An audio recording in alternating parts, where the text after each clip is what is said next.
Hey guys, Ted from Immersion here. We're back for another Top 10 Tuesday. Having just finished the Dungeons and Dragons review, I thought, why not do another one? So, we're going to be doing my top 10 D&D 5th edition monsters in the Monster Manual. Number 10, Kobolds. I've always been a fan of Kobolds. I only know them from 3rd edition beyond when they were more dragon and less dog people. But kobolds have always been a favorite race of mine. I wish they were available as a playable race in 5th edition currently without having to homebrew something.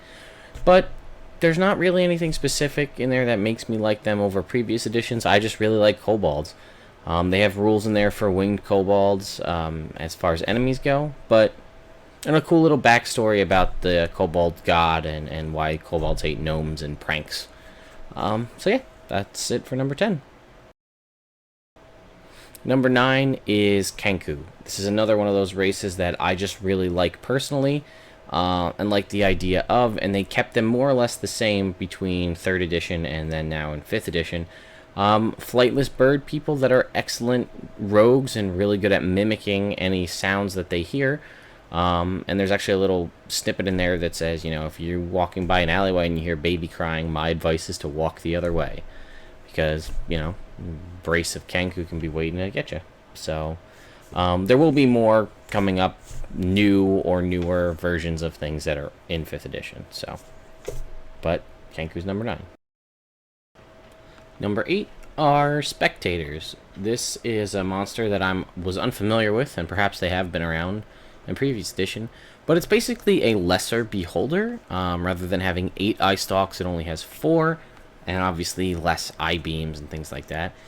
But different than a regular beholder, they are summoned with the sole purpose of guarding something, typically by a higher level wizard. And it's really specific. They're summoned to guard for 101 years, and that's basically what they do. They're set, you guard this, and that's your purpose. After the time is if the, what does it say? If the item is stolen or destroyed, the spectator disappears, and if the 101 years pass and its purpose is done, then it just kind of stays where it is and slowly goes insane. But it's just a really cool looking monster, and I didn't know that there were lesser beholders, and it's nice to have something to throw at your party that's kind of D&D iconic, but won't completely annihilate them at lower levels. Number 7 is, I guess it's pronounced Peareater? I don't know. It's a creature that I'm unfamiliar with prior to 5th edition, and it's essentially a bird with a stag head, but it's pretty nasty, all things considered. It's, I'm looking at it here, and it has something to do, like its shadow is humanoid, and its reproductive cycle doesn't start until it feasts upon the heart of a human. I don't know. It's just really weird looking. Apparently they live in the mountains, but there's actually some pretty cool lore, which I'll just read real quick. Nobody knows how they came to be. Some people thought it was some weird human that was cursed, but bards tell a tale of a man whose infidelity scorned his wife, and she cut out the heart of her younger, more beautiful rival and consumed it in a ritual to forever win her husband's heart. The ritual succeeded until her villainy was exposed. She was hanged for her crime, but the lingering magic of her foul ritual caused the carrion birds that feasted upon her corpse to transform into the first Peareaters. I don't know, and they're a cool flying low-level monster that has resistance to everything that's non-magical. So it just makes for a pretty cool monster to throw in any kind of mountaintop or put them on the roof of a house or something like that. Number 6 is a Shadow Dragon. It's a template, one of the few templates that exist in 5th edition. It can be applied to any true dragon. And essentially, it's a dragon that's either born in the Shadowfell or spent too much time in the Shadowfell realm. And then they slowly transform from their previous dragon state to this Shadow Dragon. And it has a lot of mechanical changes. They gain resistances to something. A lot of their damage switches to necrotic. They actually get sunlight sensitivity, similar to how a druid or a drow would have. and once they've turned into a shadow dragon, they can't turn back. And it says it's a slow process, like they slowly start to lose the sheen and the color of their scales turns gray, and their eyes kind of glaze over and turn white, and their wings become transparent, and then they just become a shadow dragon, and then they come back to the material plane and then wreak havoc with all these new resistances. And it's just, I mean, I've known of Draco-Liches in the past as a way to sort of make an undead dragon, but this is kind of this new shadow dragon, at least to me, and I thought it was a really cool way to still have dragons, but make them, different than your standard. Number 5 is, well, I guess it's Slotty or Slod, but the red ones in specific. These are just kind of toad-like looking monsters that were spawned from Limbo, essentially. From the lore here, it says that Primus cast this stone into Limbo to try to bring order to the chaotic realm that is Limbo, and all the chaotic energy absorbed into this stone spawned the first Slod, and then so on and so forth. But the red ones in specific, because they're reproductive. They all have really weird, hazardous to human and humanoid reproductive cycles. Some of them hit you with something and you slowly transform into a Slotty, but the red ones, they're basically aliens from the movie Aliens. If they claw you, there's eggs underneath one of their claws, and then it gestates inside you, chest bursters out of you, and then feeds on your remains, and then becomes a full-grown Slod. If you're going for a very horror-themed campaign, I could see this definitely coming into play. And try to find a way to extract it, but it just really threw me off because I liked the look of them. I thought they were cool-looking creatures, and then you flip to the one page and it shows something bursting out of a guy's chest, and yeah, it's a Slod tadpole. So, yeah, that's number 5. Number 4 is another dragon. This time it's the fairy dragon. Fairy dragons are interesting because they never grow to be bigger than like about the size of a cat, and they actually have butterfly wings rather than dragon wings. And it says that they're basically just tricksters. They turn invisible, they giggle, they like good company and a good sense of humor, and obviously treasure because they're dragons. And what's cool is they actually change color. Pretty much go through every color of the rainbow as they age, from red to orange, yellow, green, blue, indigo, violet, starting at 5 years up to 51 years. And as they gain colors and gain age, that actually unlocks new spells that they can cast, which is pretty neat.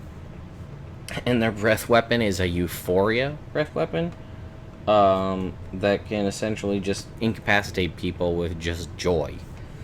And I don't know, I thought this was a really cool dragon, and I personally think this should be an option for an animal companion or like some sort of familiar. I'd love to see that if they add, improved familiar as a feat in future expansions and books like that. Because as it is, I think we need more familiars. I'd love to see the return of something like a winter wolf, or in this case, a fairy dragon as a familiar. Something a little more tanky that can do battle. That's better.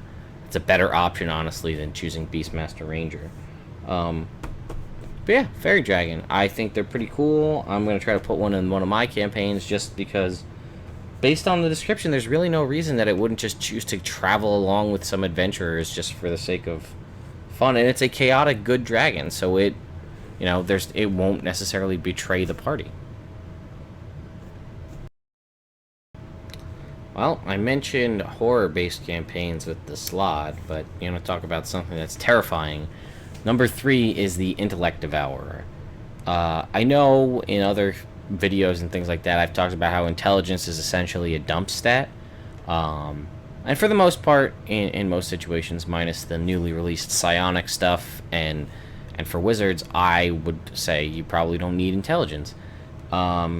But if you ever going into the Underdark and have to encounter one of these creatures, intelligence would be a huge benefit to you. They have 2 of the most terrifying abilities of any monster in the monster manual, in my opinion, and I'm going to read them to you now. Devour Intellect.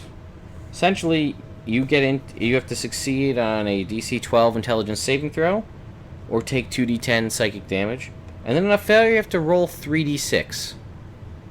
If that total equals more than your intelligence score is reduced to 0, and you're stunned until you regain at least 1 point of intelligence. So that's pretty hard to do, and I know a lot of people are going to have like an 8 intelligence, and it's pretty easy to roll higher than that when you're rolling 3d6.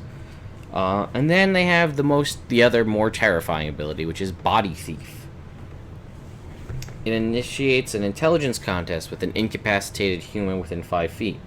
If it wins the contest, the Intellect Devourer magically consumes the target's brain, teleports into the target's skull, and takes control of the target's body. While inside a creature, the Intellect Devourer has total cover against attacks and other effects outside its host. The Intellect Devourer retains its intelligence, wisdom, and charisma scores, as well as its understanding of deep speech, its telepathy, and its traits. It otherwise adopts the target's statistics. It knows everything the creature knew, including spells and languages. If the host body drops to 0 hit points, the Intellect Devourer must leave it. Protection from good and evil spell cast on the body drives it out.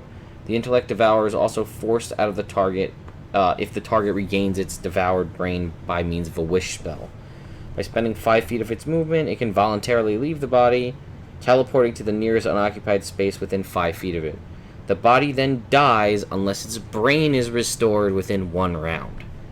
So not only can it completely knock you out, it can also pretty much instantly devour your brain and make you just useless. So, without things like a wish spell. Plus it looks like a dog made out of a brain. So, yeah, Mind Flayers are messed up, because this is one of their creations. Number 2 is Knowles.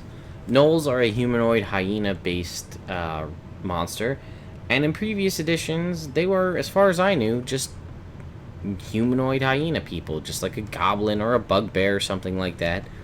In this edition, though, there's some sort of weird demonic spawn, and I kind of like the complete twist. And this is things I've mentioned before, but reread, monsters that you may have not taken a second look at in previous editions. Check them out in 5th, because things might have changed.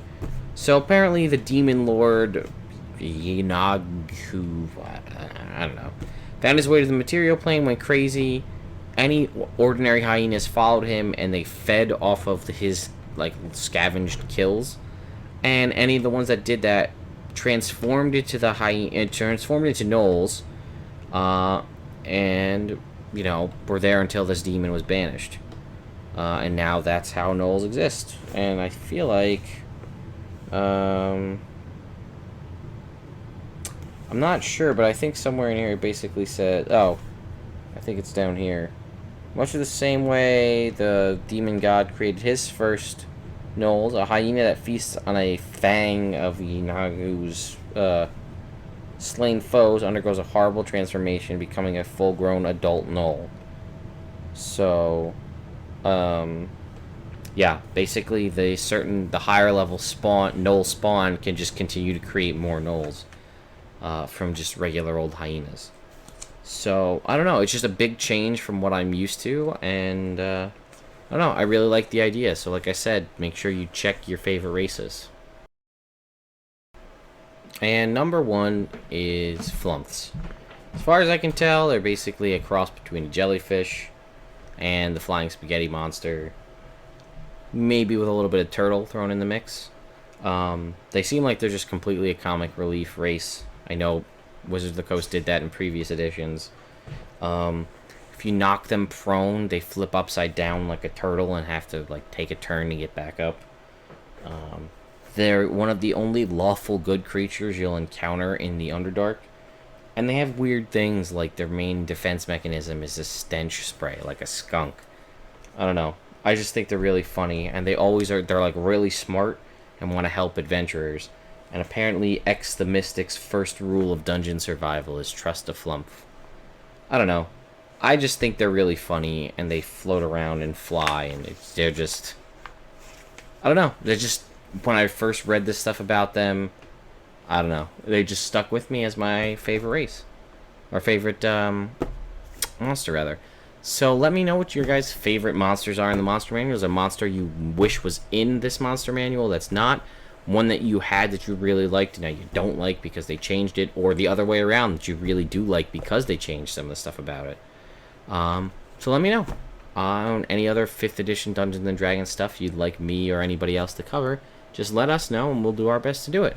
So with that, guys, I'll see you next week.